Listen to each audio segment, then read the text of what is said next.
Answers down. And here's the question. Guy gets on, boom, heads up. Well, what do we got to change on this motorcycle to get you to buy it? And we're about to make the single greatest discovery in Harley's 85-year history up to that point. And that discovery is this. 100% of human beings in a captive environment, when standing toe-to-toe with another human being and asked a question, will do what? Answer the damn question 100% of the time. Put your hand up if you stayed in a hotel room this year. Leave it up if you filled out the survey card in your room. You lazy slobs. They take you 30 seconds. Who's got that kind of time? Right there. You like doing surveys, do you? I bet we all do them. I bet we send them out to our client. Please rate us on a scale of 1 to 10 on the following important criteria. Well, we got a 2% return. That's pretty good. Well, what about the other 98% who couldn't be bothered because they don't like doing surveys because nobody does? Everybody answers the questions. I wanted the handlebars to be higher, lower, further forward, further back, or wider, or narrower. I like the bike and the seat needed to be taller, shorter, softer, firm. The foot controls needed to be higher, lower, further forward, or further back. We wrote all this stuff down, having no intention of doing anything with it. We had no internal processes to do anything with it. But again, we start looking at this as the 5-second download. What are we seeing here? Tremendous commonality between what people are asking for. People are asking for pieces of bent metal that can be bolted onto this bike that will allow it to fit their body size. So they can get both feet flat on the ground and be confident and feel good, because so much of motorcycling is about feeling confident and good with what you're doing. If you're reaching like this and one leg's out like that, it's pretty hard to keep control of that. You've seen guys out on the freeway like this. What the hell is he doing? Orange County choppers or whatever. Good Lord. We said, well, what are people asking us for? Simple pieces of bent metal that can be bolted on the bike, allowed to fit their body size. What business have we been in for 85 years? The metal bending business. What are people asking us to do? Bend more metal. What are they saying they will do if we bend the metal the way they wish to see it bent? Buy from us. You smell money? You smell a lot of money?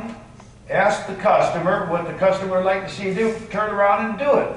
Make it available and sell it to them. We go, well, geez, Ken, everybody does that. And I say, well, geez, Ken, nobody does that.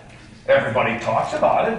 We're customer driven. We're customer focused. Laser like focus on customer satisfaction with relationship builders and solution providers, paradigm shifters, whatever it is. Do we believe this when we hear it? Did you ever believe anybody's customer message? Of course not. Right? Which one of you asked Pontiac to build the Aztec? Right? The world just doesn't work that way, but the $300 billion advertising industry will bend over backwards to convince you that the companies that they represent care about you. But you've heard it so many times, you ignore it. So we would remember being asked a question like that.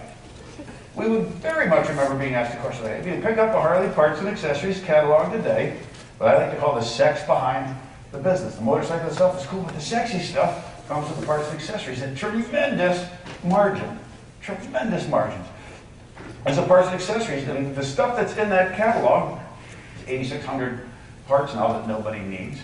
The ideas for almost every one of them were gathered this way. Customers say, can you bend it this way? And we say, no, if enough customers are asking us to bend it that way, we bend it that way. And then they buy it. Now, our good friends over at Honda, what are they trying to do?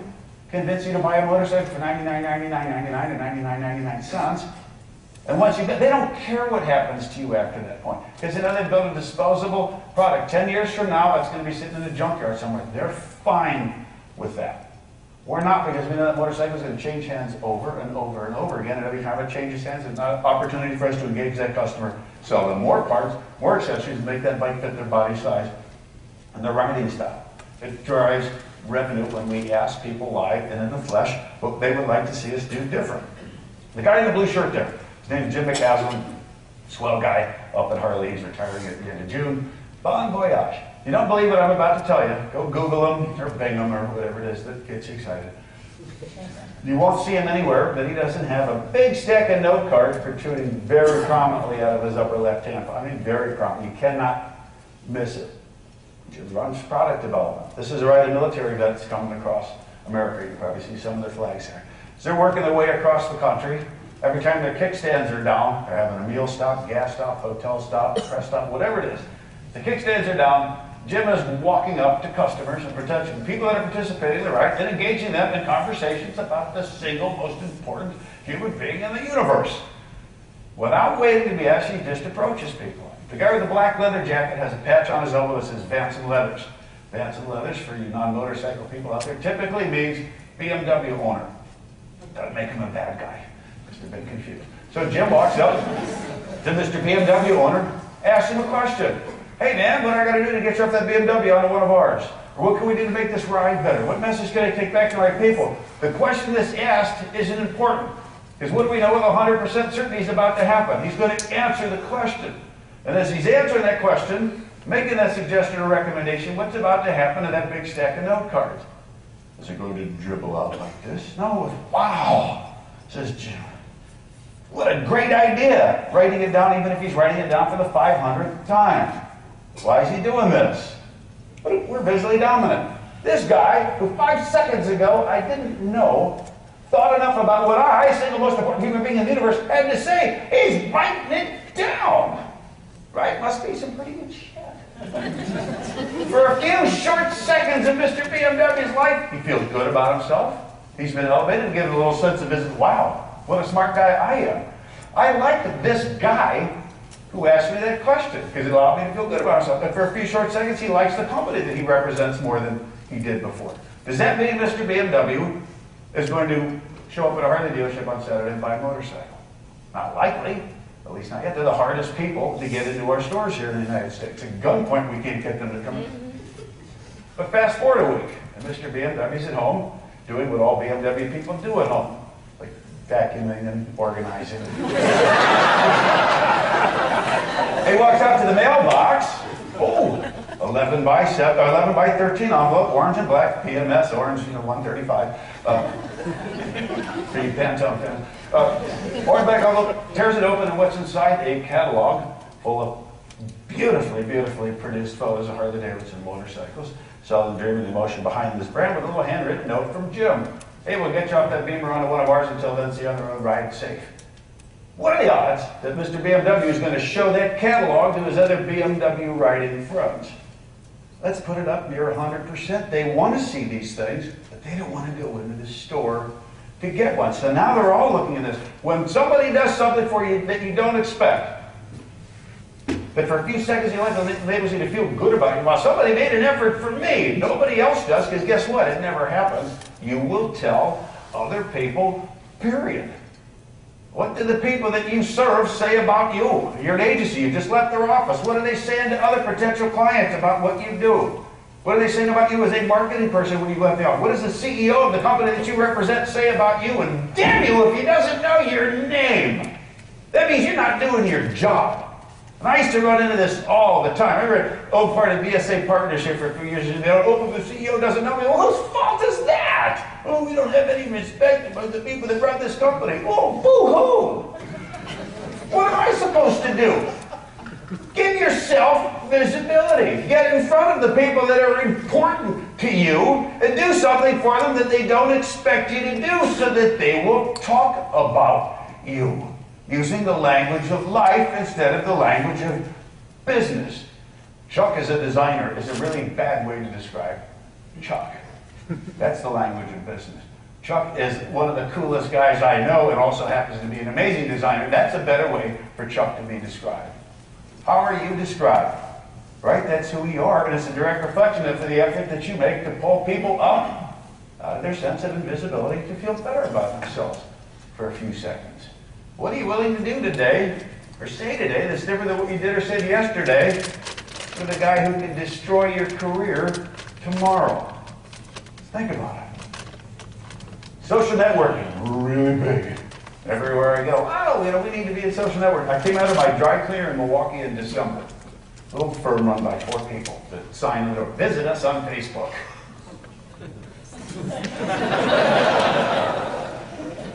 That shirt's got a stain on it. No, now it's clean. Right?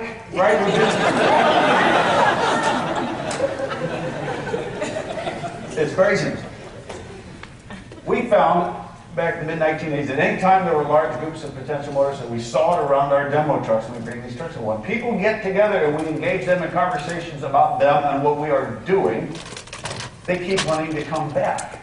Like, what we're discovering essentially is what is now referred to as social networking. Bringing people together, giving people an opportunity to connect with other like-minded human beings. Because when we connect with like-minded human beings, we feel good about ourselves. It's a celebration of humanity. We form Harley Owners Group with the belief that if we bring more people together more often, we'll sell more product. Right? It's a good idea, but the totally wrong objective.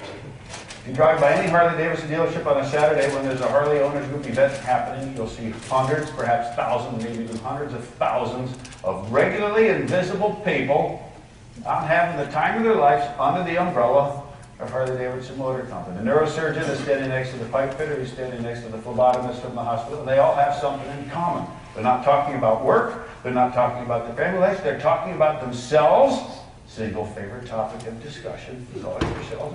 And our motorcycles are the things that we do for fun. Pick out any of these people. I always pick on Bob over the N in Woodman with the tape on his glasses. Bob's a welder.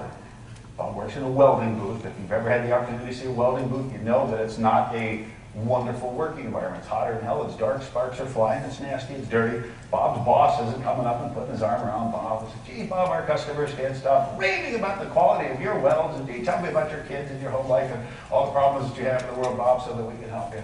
Because that stuff doesn't happen in the workplace. It's supposed to, but it doesn't. So Bob gets on his bike on Saturday. He rides down to the Harley dealership because he knows they've got a group ride plan. Bob's not 2 steps across the threshold of that store that people don't start calling out to him by name.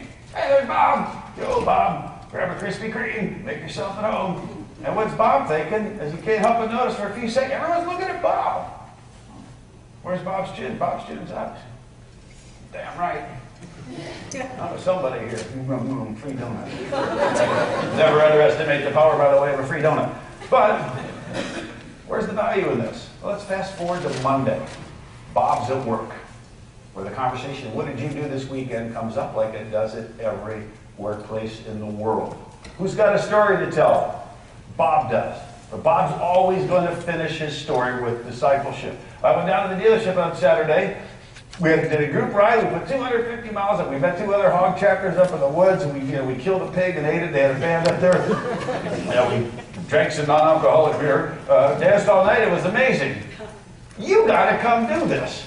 The guys can say, why don't you have a motorcycle yet? We're having so much fun. You need to come down to Widman's, talk to my pal Skull behind the parts counter, my pal Skull, language of life, language of friends, behind the parts counter, and tell him that you want a Harley Davidson fat boy just like mine.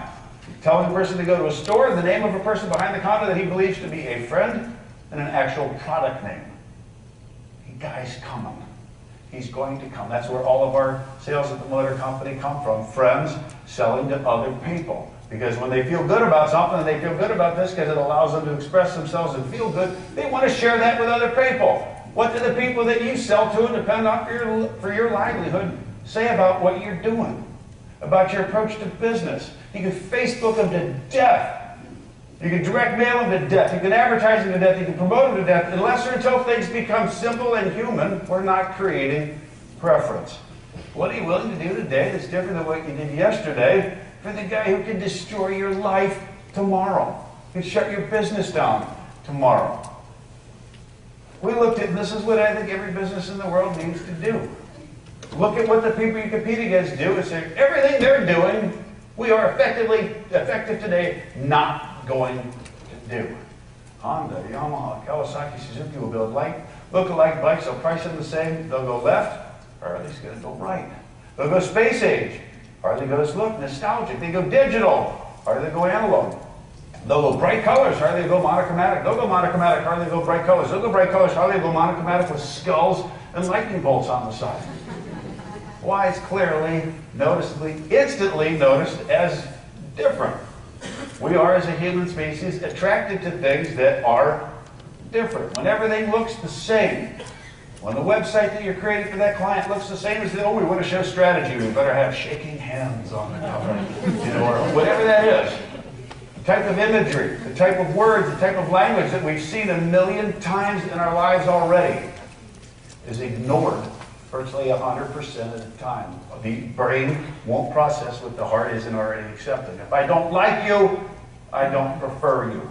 If I don't prefer you, I'm not doing business with you. If I'm not doing business with you, how can I possibly recommend you to someone?